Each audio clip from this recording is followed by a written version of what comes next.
When the so-called HOA cops showed up at midnight, we thought it was just another intimidation stunt. But when they slammed my husband against our iron gate, barking orders like they owned the place, something inside me snapped. They didn't know I was armed. They didn't know I was trained.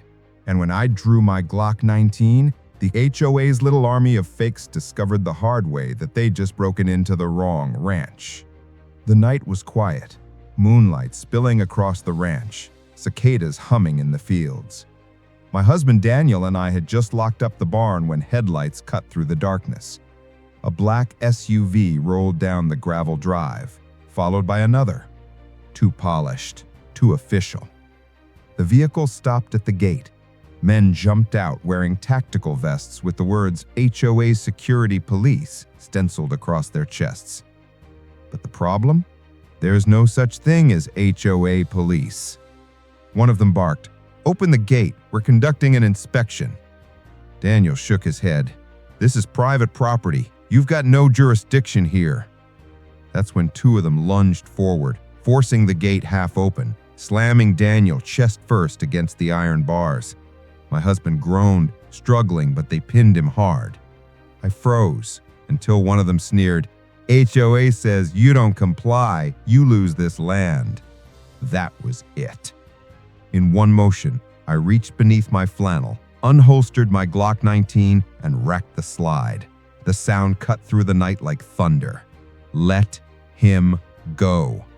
The fakes froze. One of them laughed nervously. "Lady, put that away. We're law enforcement." I aimed center mass at the loudest one.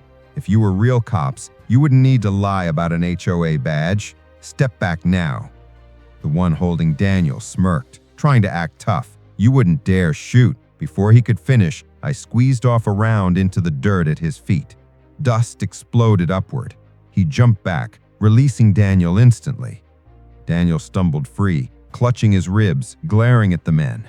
My heart pounded, but my hand was steady. "You've got 10 seconds, I warned. "After that, I'm not aiming at the dirt."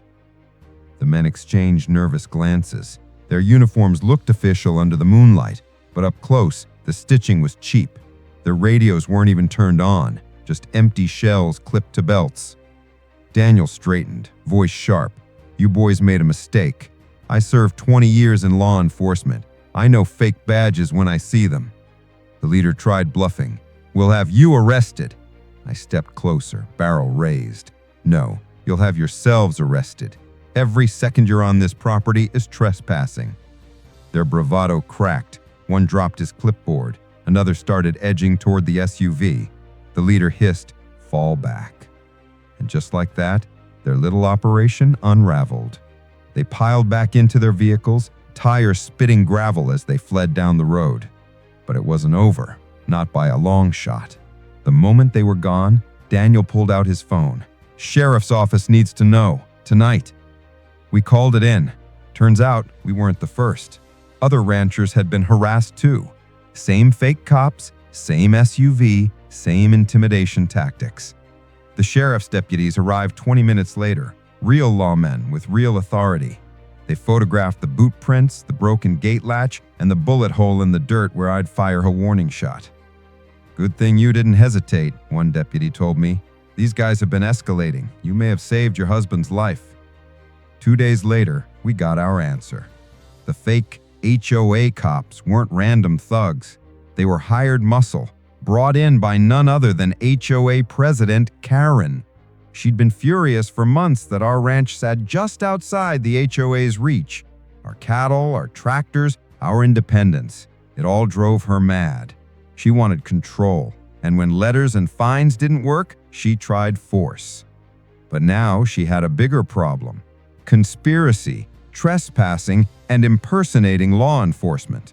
When the sheriff served her with a warrant, neighbors watched as Karen, still in her pastel blazer, screamed from her driveway. She swore she was innocent, that it was for the community's good. Nobody believed her. The trial was the kind you don't forget. Karen sat pale and furious at the defendant's table. Her hired thugs looked beaten down, suits wrinkled, eyes darting anywhere but forward. The prosecutor laid it out clean. Illegal impersonation of officers, attempted assault on Daniel, trespassing with intent to intimidate. Then came the kicker. Surveillance cameras hidden by our barn had caught everything. The footage showed my husband pinned, my Glock raised, and the thugs backing off like scared children. The jury needed less than an hour. Guilty, all counts. Karen's HOA empire collapsed overnight. Members resigned, lawsuits piled in, and within months, the HOA dissolved entirely. With Karen bankrupt and banned from holding any leadership role in the county, Daniel and I returned to peace. The gate was repaired, stronger than before. Neighbors dropped by with pies and handshakes, calling me the lady who stood her ground. One evening, Daniel smiled at me from the porch. "Never thought I'd see the day my wife emptied a Glock for me." I smirked, setting the pistol back in its holster. "Never thought I'd need to, but I'll do it again if anyone lays a hand on you." The crickets sang, the stars stretched wide overhead, and for the first time in months, the ranch felt safe again. Karen had tried to break us with fear. Instead, she built our legend.